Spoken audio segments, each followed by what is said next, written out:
Assalamualaikum warahmatullahi wabarakatuh dan salam sejahtera. Saya Muhammad Afiq Muhammad Rodi dan pada video ini kami dari kumpulan C3 akan membentangkan tajuk kami berkenaan choking, iaitu tercekik atau terlekat ketika makan. Kumpulan kami mempunyai 5 ahli kumpulan dan nama ahli kumpulan kami tertera seperti berikut. Peristiwa kemalangan. Senario yang kami pilih untuk tugasan kami adalah berkenaan seorang gadis yang bernama Joy sedang menyiapkan tugasannya yang diberikan oleh pensyarah pada waktu malam. Ketika menyiapkan tugasannya, beliau berasa lapar dan memerlukan makanan untuk mengunyah. Joy kemudian mengambil gula getah yang berada di atas meja dan makan. Tiba-tiba beliau mulai batuk tidak terkawal seakan makanan itu tercekik. Joy berasa panik sehingga mukanya menjadi merah dan mengalami kesukaran untuk bernafas.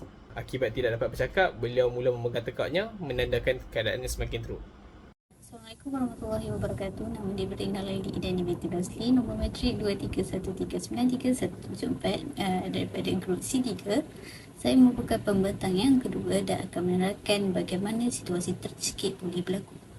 Terlebih dahulu, insiden tercekik atau kehadiran benda asing yang menyekat saluran pernafasan bukan perkara yang barulah, malah kerap kali berlaku dalam kalangan masyarakat. Contohnya tercekik susu, tercekik roti, mainan, makanan, buah dan sekaitan dengan inilah.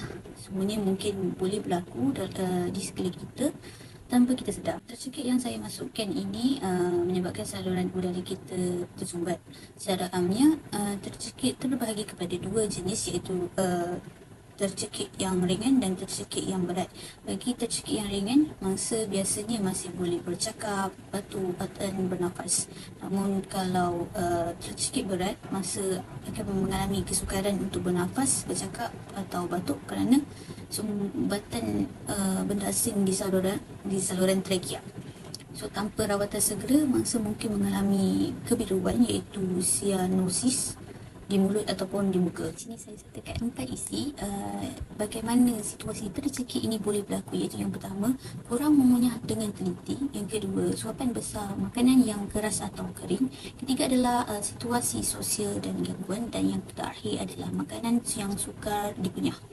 Jadi, keempat-empat isi tersebut saya membuat kesimpulan bahawa insiden tercekik dalam kalangan dewasa kerap berlaku disebabkan makanan berbanding dalam kalangan kanak-kanak. Yang kanak-kanak ni biasa dia menumpukan perhatian sepenuhnya kepada makanan.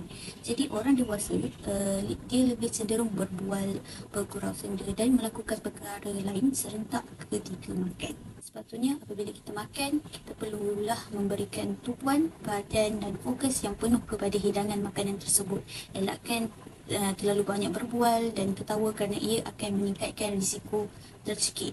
Sebaiknya potong saiz hidangan makanan yang besar kepada bahagian yang lebih kecil agar ia mudah untuk dimakan.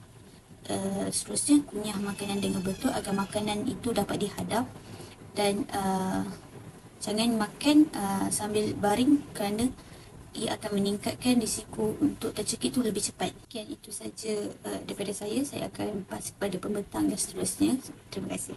Nama saya Andrea Tayangki. Sekarang saya akan bercakap tentang simptom dan tanda-tanda penyakit choking.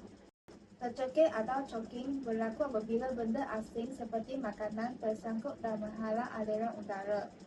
Antara tanda-tandanya ialah nombor 1, batuk kuat. Tidak balas semula, jadi untuk mencuba mengeluarkan benda asing dari saluran udara. Yang kedua, kulit menjadi merah atau kebiruan. Kekurangan oksigen menyebabkan kulit menjadi merah atau kebiruan pada sekitar muka, bibir dan hujung jari. Yang ketiga ialah kesukaran bernafas. Benda asing yang besar atau terletak di tempat yang ketika dalam saluran udara boleh menghalang aliran udara sepenuhnya. Dan keempat ialah kelakuan panik. Kekurangan bernafas menyebabkan rasa panik dan menyulitkan proses membantu sendiri atau menerima bantuan dari orang lain. Bagi langkah-langkah perawatan, yang pertama, akses keadaan mangsa di mana bertanyakan keadaan mangsa dan mengalahkan batuk jika berupaya. Yang kedua, panggil untuk bantuan, minta seseorang menghubungi 999. Yang ketiga, letakkan diri anda di mana berdiri di belakang mangsa dan bersedia untuk bertindak. Yang keempat, lakukan maneuver Heimlich di mana meminta mangsa berdiri dan bengkokkan sedikit ke hadapan. Letakkan tangan di pinggangnya dan lakukan tujahan ke atas dengan cepat. Yang kelima, keadaan alternatif di mana tujahan perut dalam kedudukan duduk. Jika mangsa tidak dapat berdiri, bantu sambil duduk dan lakukan tujahan. Yang keenam, teruskan sehingga objek dikeluarkan, di mana teruskan tujahan sehingga mangsa boleh bernafas dengan normal. Seterusnya, saya akan menerangkan langkah-langkah perawatan. Yang pertama, mendapatkan bantuan perubatan profesional supaya tiada masalah setelah objek dikeluarkan daripada tekak. Seterusnya, memberi keselesaan dan sokongan kepada mangsa. Ini adalah kerana supaya mangsa lebih stabil dan dapat diberikan sokongan emosi. Dan yang terakhir sekali ialah sentiasa berwaspada. Tolong pantau jika masa ada tanda-tanda kesukaran bernafas ataupun masih tidak selesa di bahagian tekak. Berikut merupakan video pendek yang disediakan oleh ahli kumpulan kami yang berkenaan dengan senario yang dipilih.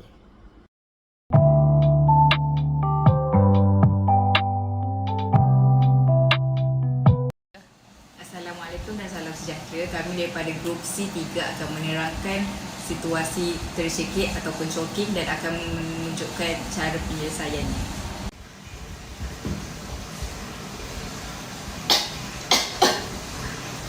Pertama sekali kita perlu bertanya kepada mangsa adakah dia tercekik. Awak okey? Awak tercekik ke? Langkah seterusnya kita perlu menyuruh mangsa berdiri, tolong berdiri dan meminta mangsa untuk membongkokkan badan dia sedikit. Seterusnya, kita akan minta pesakit batukkan semula makanan yang telah tercekik dan tangan di belakang untuk tepuk belakang mangsa supaya makanan terkeluar. 1, 2, 3. Jika makanan mangsa tidak terkeluar, kita akan gunakan cara yang kedua. Sekiranya mangsa masih tercekik, kita akan menggunakan kaedah seterusnya, iaitu pergi ke belakang mangsa, letakkan tangan di pergelangan pinggang mangsa, kemudian memaksa memberikan tekanan kepada perutnya agar mangsa dapat memaksa makanan keluar. 1, 2, 3. Awak dah okey? Dah boleh bernafas? Sekiranya mangsa sudah pulih, mangsa disarankan untuk membuat panggilan kecemasan kepada pihak kesihatan untuk menerima lawatan lanjut. Sekian sahaja daripada kami, harap video ini dapat membantu anda semua. Sekian sahaja daripada kumpulan kami C3. Terima kasih kerana mendengar dan semoga ianya memberi manfaat. Terima kasih.